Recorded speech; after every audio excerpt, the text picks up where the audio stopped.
Speaker, we welcome the opportunity this afternoon to talk about the cost of living challenges that Nova Scotians across this province are facing and the ways that this government could but isn't helping. The costs of all essentials have been rapidly rising. Everything from power and food to fuel and housing, everyone is feeling the pinch. The cost of groceries increased over 6% last year and 13% the year before. Last year's Food Bank Canada report card noted that 53% of people in Nova Scotia feel they are worse off than they were a year ago. This is a higher percentage than in any other province.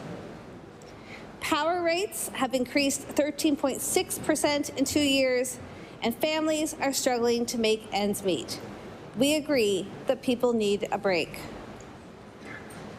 That's why we've been putting forward ideas for years now to help average Nova Scotian families facing rising housing costs, food costs, energy costs, and with wages that just aren't keeping up. Ideas like removing unnecessary vehicle fees, the renewal sticker for instance, or rent control and other renter protections. We've been advocating for a living wage so that people are able to afford the necessities of life. We've advocated for free birth control and free menstrual products. We've advocated for low-income power rates and to ban power disconnections. We want to expand the home warming program, and we want to end pharmacare co-payments. All of these are things that can be done so quickly by this government.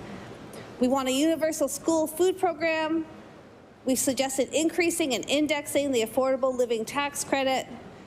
We want a seniors income benefit, the likes of which every other jurisdiction aside from PEI has in this country, where the seniors are not expected to apply year after year.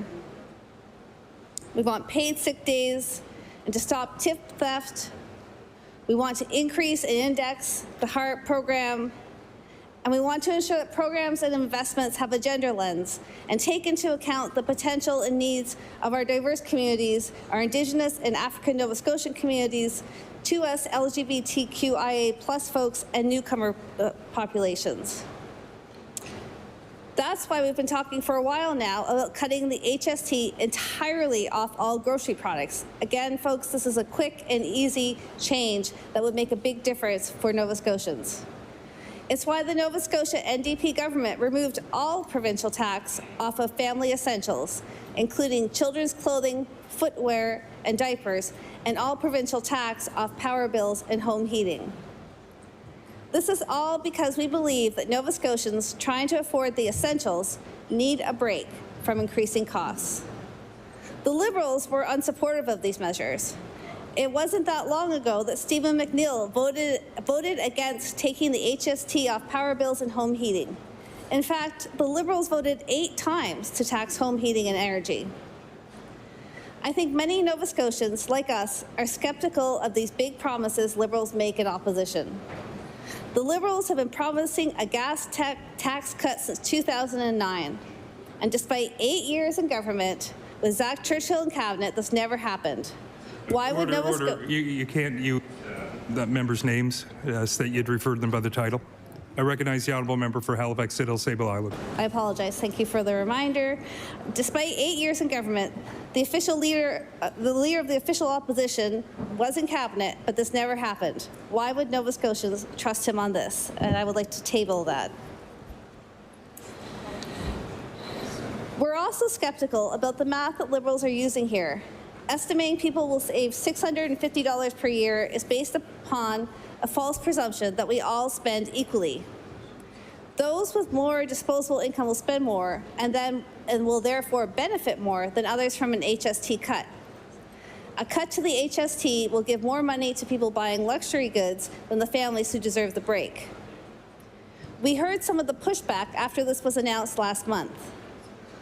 Laurie Turnbull, the director of the School of Public Administration and an associate professor of political science at Dalhousie University, said that this plan to cut HST is unlikely to have a major impact on the affordability crisis in the province, and that it could be seen as missing the mark to give something to people who largely don't really need it and put the province at risk of not being able to provide the same level of service. And I'll table that as well.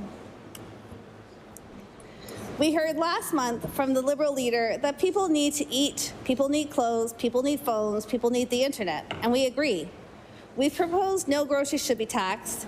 Children's clothing already don't have the provincial tax on them at all. We could also be looking into removing the provincial tax from other essential services and products, the way the New Democrats did on power bills, which would help more people more directly. I also want to highlight the reality that sales tax is a massive revenue generator for our province, last year bringing in $2.3 billion in revenue. Revenue loss at this scale are undeniably going to mean cuts somewhere else. I'm curious where the Liberals are proposing these cuts to take place. Do they want to cut spending on healthcare, housing?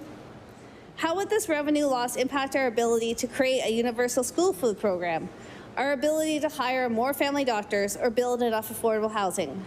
We're looking to the Liberals to explain this, what they're hoping to accomplish here. Our caucus is in favor of increasing affordability for Nova Scotians, but we recognize that not all Nova Scotians are in similar positions. The measures that the Liberals are proposing would disproportionately benefit those with higher incomes and disproportionately disadvantage those in the middle class and those with lower incomes. There's lots to do that can help Nova Scotians who need it most, but cutting the HST isn't one of them. Thank you.